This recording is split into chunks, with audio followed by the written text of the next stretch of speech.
I mean, the one thing that I knew when I started this business, I never wanted to work in it. And I spent one day working in it. I took one sales call. I closed that deal and I'm like, yes, this can work, but I don't want to take phone calls. I want to work in the business. So immediately found an operator on a variable cost that came to come work for me. You're asking yourself, why am I doing this? Smart people would know how to use all these different tools. You start with something small. You'll never get your entire organization if you don't pull off operations. Don't give up. It can be as small as that. I think you guys are going to have our last today. What is going on, everybody? Welcome to the Delegate That podcast, where we discuss the art and science of delegation, business, management, and leadership. I am your host, Adam Labar, as always, and today I look forward to having a great conversation with Ray Cordano. Ray, if you can, please go ahead and introduce yourself and tell us about your business. Yeah, hi, my name is Ray Cordano. My business is I flip real estate. I have a current rental portfolio. I was a full-time dad for 15 years. My kids are now graduated and going off to college, so I've kind of got back into the business world. Fantastic. How many kids do you have? So I have 3 kids, one at University of Hawaii playing football, one that's a senior looking to go to SMU, and then my son, who's 31 years old, actually has become my first hire in a long time. Wow, very good. Looking forward. I'm going to have to ask that as we kind of dig in here a little bit deeper. But before we started recording, you gave me a small background that you started a debt settlement company in 2008. I would love to hear how that came to fruition. Yeah, so I was in the mortgage world in Sacramento for World Savings. We were the pioneer of the pick-a-pay loan. And as you guys probably know, the pick-a-pay loan was the leading cause of this disaster. I kind of saw it coming because of the amount of loans we were doing and who we were lending to. And one day I walked into a mortgage office and this guy was selling debt settlement. I asked him what he's doing and I'm like, yeah, that makes complete sense. So Wachovia bought out World Savings and I ended up getting laid off. I took the money and started a debt settlement company. It was perfect timing because all the mortgage guys were getting laid off. So I handpicked literally 50 of the best salespeople over 3 years to come work for me. Right place, right time. On top of that, every nickel I made, I was going to the courthouse steps every day and buying real estate. So the business was thriving and real estate prices were crashing, which gave me a golden opportunity, to do the rich dad, poor dad theory. Buy a business, make the money, go buy real estate. Yeah, I absolutely love that. I'm curious, what did that debt settlement guy say that struck your eardrums just right, that made you go, ooh, like right now, you're absolutely right. This is where to go. Because I'm going to guess it was before things really started to collapse, or maybe it was right around the time it started to collapse. What was it that he said that made you kind of go, no, this is the direction I need to shift to? Yeah, I mean, luckily it was 2006, right before the collapse. Like I said, with the amount of loans we were doing and who we were lending to, I'm like, this doesn't make sense. Real estate's going to crash. So I saw this guy settling people's credit card debts, and I'm like, yes, I need to be in a recession-proof business. I need to be in a business that thrives on the economy going down, and what better than settling people's credit card debts? Do you see any parallels today as you did then? Obviously, the mortgage world's a little bit different, so it's probably not going to be the same mortgage issues. But there's always that discussion of the ups and downs and how everything's going. Have you had anybody knock on your door recently that made you kind of think the same way that you did in 2006, 7, and 8? No, I think it's different. I mean, thank God the lending has been strict, and they're lending to people that need put down payments. Subprime loans have not come back. My understanding, they're slowly coming back. So on the lending side, definitely no parallels. Each down cycle is completely different. This one, in my opinion, is completely different. With rates so low, people are not selling. And now with inventory high, buyers are being super selective. But it's kind of a pre-COVID market. So I don't see any parallels to 2008 where inventory went through the roof and people had so many properties they didn't know what to do with them. Do you feel overwhelmed with mundane tasks that eat up your valuable time? It's time to reclaim your schedule and focus on what truly matters.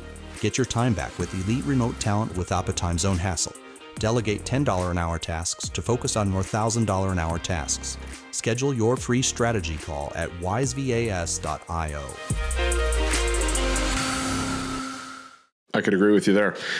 So I want to go back. You talked about hiring 50 of the best salespeople for your new debt consolidation business, debt settlement company.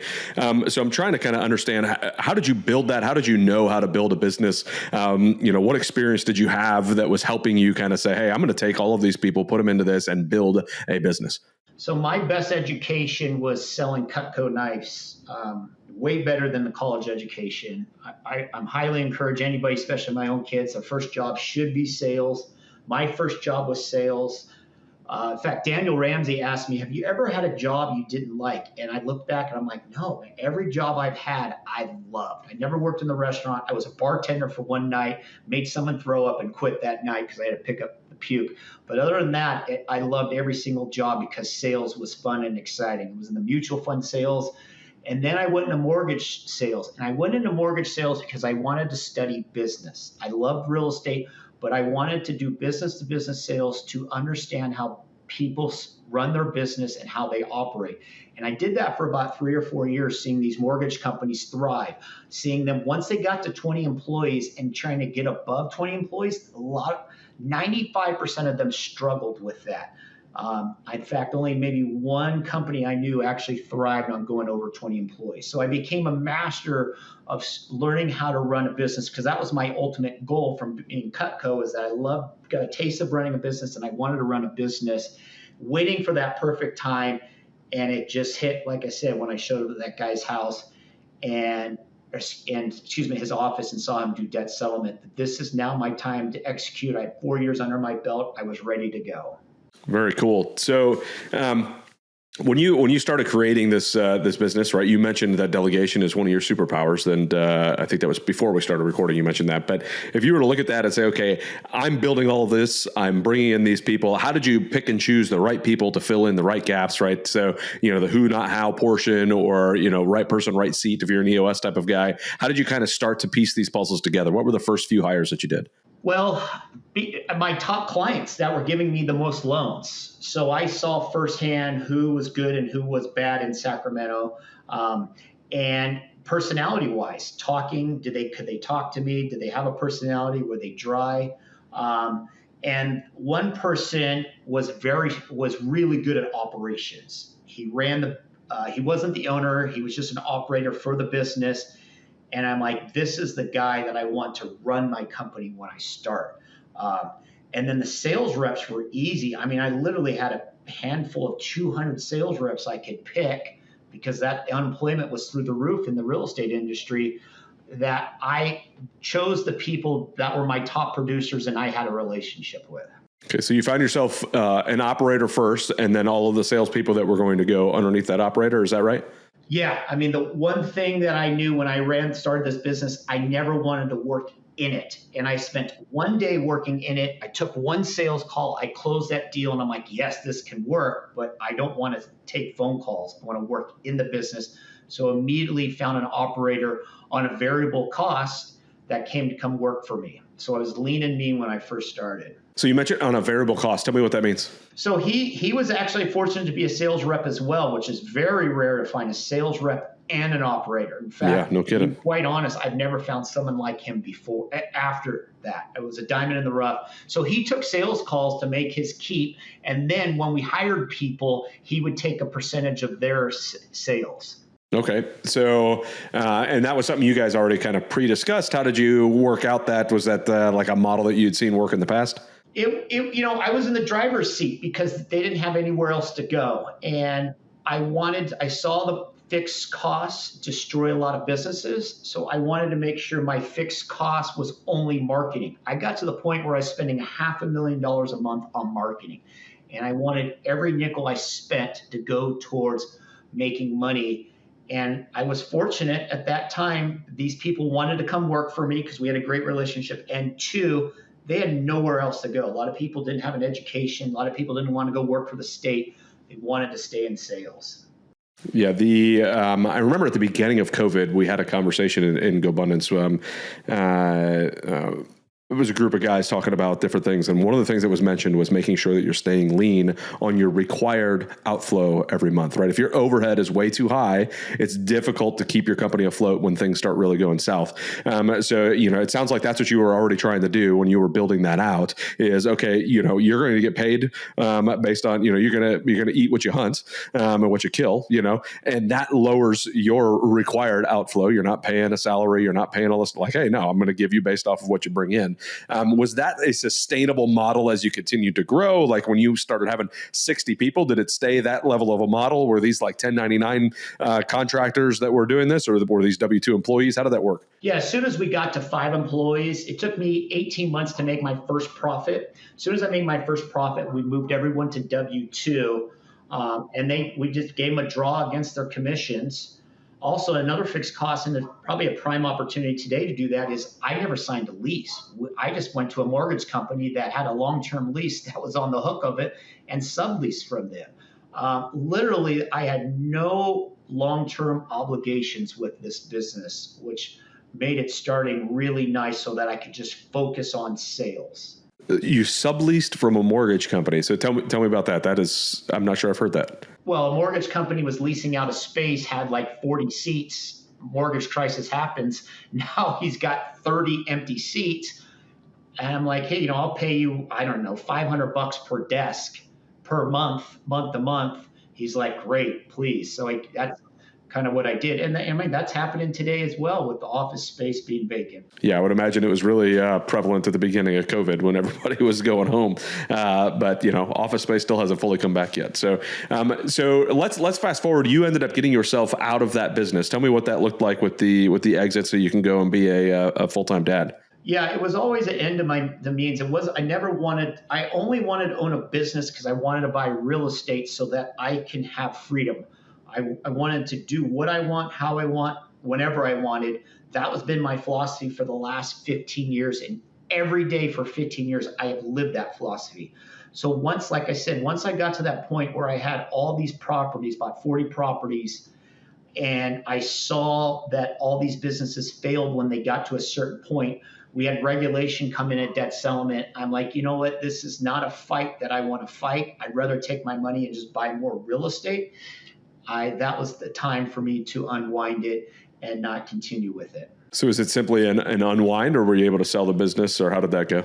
It was simply an unwind because it was an annuity where clients were still paying. And so once the clients were debt free, then they were no longer. Now, what sort of, just curiosity on my part at this point, is when you're doing the debt settlement side, are you just like basically doing the consolidation side of the house and then they're paying you on a monthly basis, or how does a company like that work? So we were just sales and marketing, and then we outsourced the negotiation to another company, and we would charge a fee up front. Okay. And that fee up front, a percentage of that would go to us, and a percentage of that would go to the outsourced company that we used to negotiate the debt. Gotcha. Okay. I can see how that would make it a little bit harder to sell as a business then at that point. So I get it. Correct. Yeah. So now let's kind of fast forward. You spent time as a dad, which I can greatly appreciate. As I mentioned beforehand, 3 kiddos running around my house that we homeschool that I absolutely love being a dad for. So much so that I started another podcast to talk about that. Right. So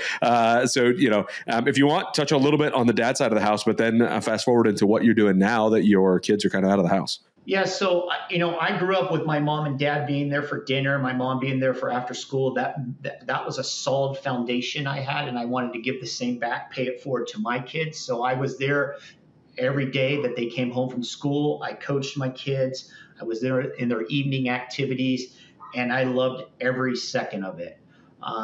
And I told them when they turn 18, they got to go find a job. They got to move out. So little nuggets that I would throw at them to make sure that they knew that they couldn't rely on dad, because they're looking at dad saying, geez, I don't need to do anything to make money. He just sits there and he collects paychecks. And I didn't talk about what I did. They just knew I made money and I was there every day. And it's bittersweet. I'm super sad to see the next chapter, but I'm excited to see the people that they grew into, and even more excited to get back into the entrepreneur spirit. Yeah. So tell me what it looks like getting back into the entrepreneur spirit. What have you built now? What are you kind of continuing to do? I think you're doing some flipping and stuff. So tell me a little bit about what that setup looks like for you now. Yeah. So going back to that delegation and, with technology, as I mentioned earlier, I'm not a fan of employees. So I do firmly believe the one-man shop will create $1 billion. And my business is centered around no employees. So I find wholesalers that find me properties. I find a realtor to do the rehab. The realtor does the rehab. They list it and sell it. So there's no manpower I need. There's no marketing I need for that. And it's nationwide, and using my GoBundance connections for that. Some has failed and some succeeded. The ones that succeeded go all in. The ones that failed, I move on from. And then my son Anthony wanted to learn the business. So with AI, we brought all our properties in-house, and that AI is a game changer. It probably saved $200,000 by bringing property management in-house and using AI software. Toilet's broken, they go online, say my toilet's broken. AI tries to troubleshoot it. If for some reason they feel that a vendor needs to come out, they'll actually schedule the vendor to go out. So we're completely hands off on the maintenance, and he kind of helps oversee that and be more efficient on that. So that's been really exciting, being more productive and efficient and making more money through technology and AI. So is this an AI tool that you guys created for your property management, or is it an off-the-shelf one that somebody else created that you bought? Off the shelf, Himlane, it's expensive. I don't know. I think we pay about $60 per door per month, but well worth it. They're out of San Francisco. We interviewed a whole bunch of different platforms and went with them, and we've been very happy with them. What was it called? Himlane, Hemlane. All right. So with Hemlane, is this similar to a lot of the other bots? You just go in, only obviously with a little bit more intelligence behind it. They just go in, they're able to ask, open-ended questions however they want, and it's good communication back and forth. What's the user experience like for that? What sort of feedback are you getting there? Yeah, amazing. Like I said, they're not calling us saying, hey, the toilet's broken. Next thing we know, we get an email saying the toilet's fixed. So and then they can deposit their money. They can use a credit card. They can use ACH. So it's really a one-stop self-managed service. And I've been using property managers for 12, 13 years, swore by property managers. Now, because of this, I'm buying out of state. We're doing a lot of Burr properties, one in Fort Wayne, Detroit, because the horror stories of buying out of state has been property management. Now with this, it's game on. Well, I'm looking nationwide for Burr properties. Never been able to do that before. Awesome. And is this mostly do you do mostly single families, or do you have multifamily as well? I'm 100% single families. We'll go up to fourplexes. It's my lane. I get it. There's more money to be made, but I've been doing it for 25 years. I love it. I love a house. I love tenants. I love the instant gratification of a tenant moving out and a new tenant moving in. So I'm going to continue staying in that lane.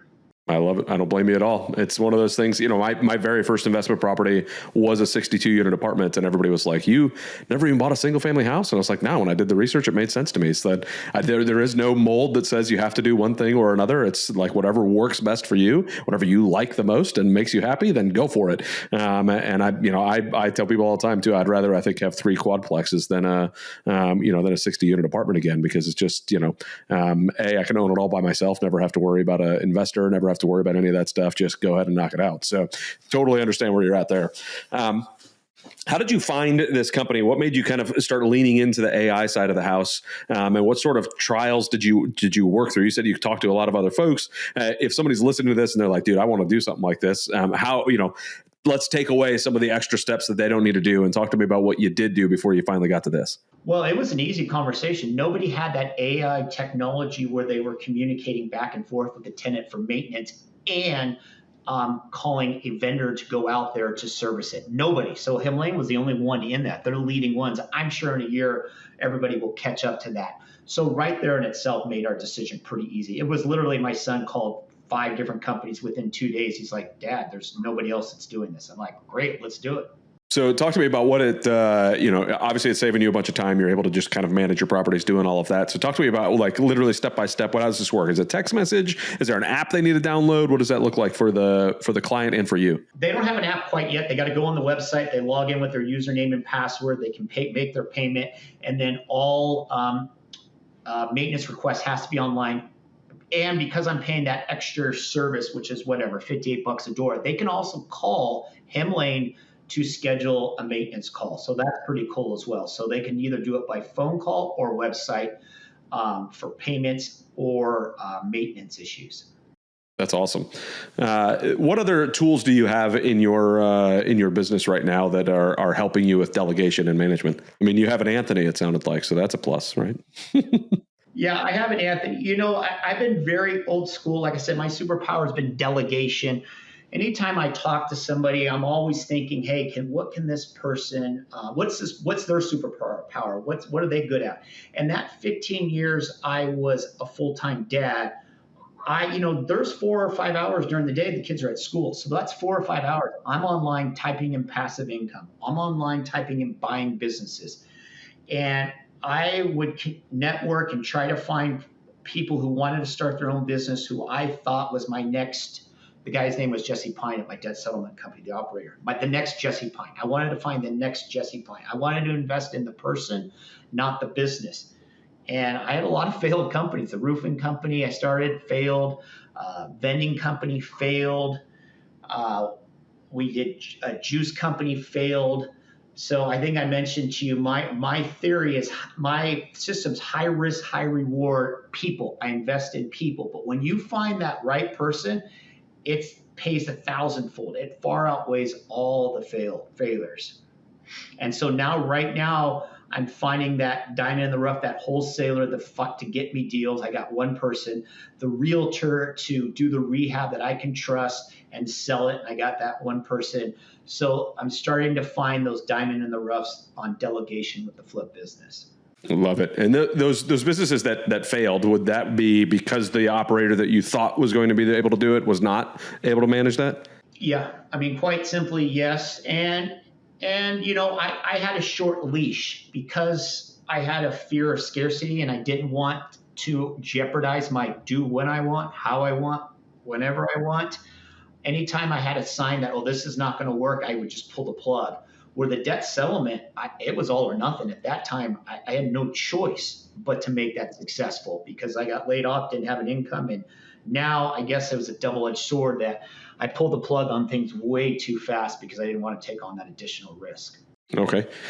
So for somebody that's hearing this and they're going, man, that sounds like it had to be mentally exhausting. How do you work through the do a business, fail, move on to the next one? How do you kind of mentally block that out to go, no, like this is just, these are the reasons why, and I know it, and I'm confident in the reasons why that didn't work. And this is why I'm confident I'm going to be able to keep on moving forward. Man, that was easy compared to the $1.5 million I gave to my best friend who invested it into apartments and the contractor embezzled the money and I lost it. My point being is I've lost, $3 million. I think I talked about it in my 7 to 8. But that $3 million I learned, and I had a proper mindset, probably from my mom and dad and my upbringing, and definitely from Cutco. But those were learning experiences. I hung on. I was grateful that I had this passive income coming in every month. So I was focusing more on what I had and not what I lost and what I gained from the loss. So gratitude was big on that. Those yeah, that's a great outlook to have on that. So obviously you don't have much of a team right now, but I'm guessing you pass a lot of these lessons on to your kids. What does that look like when you're having a conversation with maybe it's mentees, maybe it's your kids, maybe it's other people that are listening to this and they're like, man, I want to learn some of this. How do you kind of teach people to have that sort of thought process and grow that gratitude muscle? Well, I mean, we did prayers starting, from 0 to 5 is really the time to be a parent.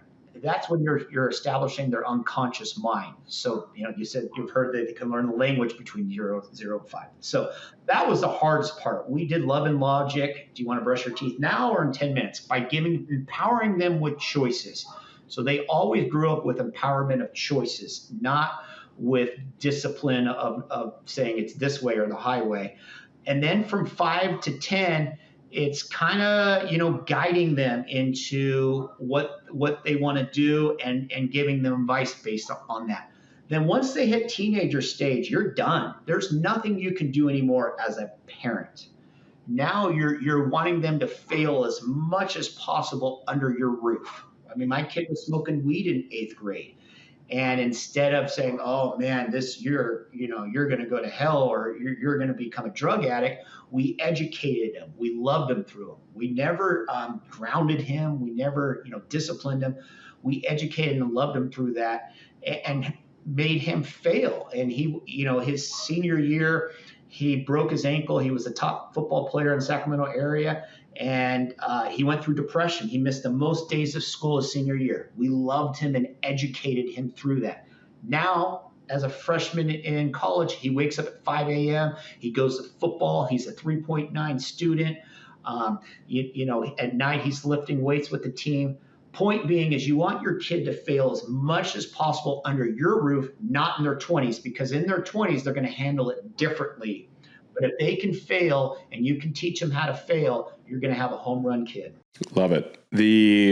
I tell my kids all the time, and it was something, I think we talked about it before we started recording, but Sarah Blakely, something that her dad told her every day at the dinner table was, tell me what you failed at today. And if you didn't have an answer, that wasn't good enough, right? Like that means you didn't try something new. You didn't try something out of your comfort zone. Fail forward, fail often, fail forward is what I tell my kids all the time. So that doesn't mean they're excited about it. They are still very much not happy about failure, but it's a process. So when you're looking at employees, you're looking at team members, you're looking at an operator, do you only look for folks who have probably already had those lessons, who maybe they had parents that have taught them, or maybe their previous business experience taught them that? Or do you look at it as hey, I'm going to have to mentor these folks to get them exactly how I want them anyways? And neither on those. I look for someone that has energy, that has the drive, that's passionate, and has experience in that industry. Today, I'm no longer investing in businesses and finding an operator. I'm focusing on this model that I have, so I don't have to rely on one person. So I guess maybe I'm a hard person to kind of talk about delegation, but I've evolved in my delegation because of technology, meaning I don't need to rely on a human being. Now I'm delegating and relying on my system. So no, it makes perfect sense. And it's one of those that I try to encourage people to do all the time. It's one of those, if you create the right systems and you hire the right people, maybe you won't need the person, but you're always going to need the system, right? So make sure that it's all set up the way it is. So besides the AI property management, what other systems do you have in place that are making sure that everything is running smoothly and you're getting the results that you're looking for, and you're hitting all the check marks that need to happen? Well, it's on the flip side, it's performance based. The realtor tells me the ARV and they're off on the ARV when they come to sell it. I'm not using them anymore. So instead of spending 20 grand on marketing, that's 20 grand that I lost that I figured it's the same exact thing. So we come in with a purchase price. They got to hit the rehab. They got to hit the ARV. It's very kindergarten to me. Everybody wants to complicate systems and make it bigger, and KPIs and make it bigger than what it is. Very simple for me. Hit your rehab number, hit your ARV number, and we're going to do a lot of business together. Love it. And how did you? So it sounds like that is still sort of a KPI. So what do you build out to say? Is it just you met it or you didn't, or do you have what's your flex in there? How do you kind of work on a deal to deal basis? Yeah, you find out why, obviously the market's been a big issue the last couple of years. So it could be that's just not a market I want to be in. But if they don't hit the ARV, 9 out of 10 times, I won't do business with that realtor, or I won't do business in that area again. What have been your favorite areas, not to give any secrets away, but what have been your favorite areas to invest in? Well, right now, which is great news because they're a leading indicator. They hit the shits, I don't know, about 3 years ago. So you could kind of see the market was crashing because of this one particular city. And now the good news is they are thriving, and that's San Francisco. So I love the Bay Area. Inventory's low. The mayor there is pro-business. Their businesses are starting to come back to San Francisco. So that is thriving. And Southern California, people poop on California, and I'm like, please keep pooping, because California is still the best real estate market in the country. I mean, those homes I bought for $80,000 in 2010, and you can only imagine what they're worth today.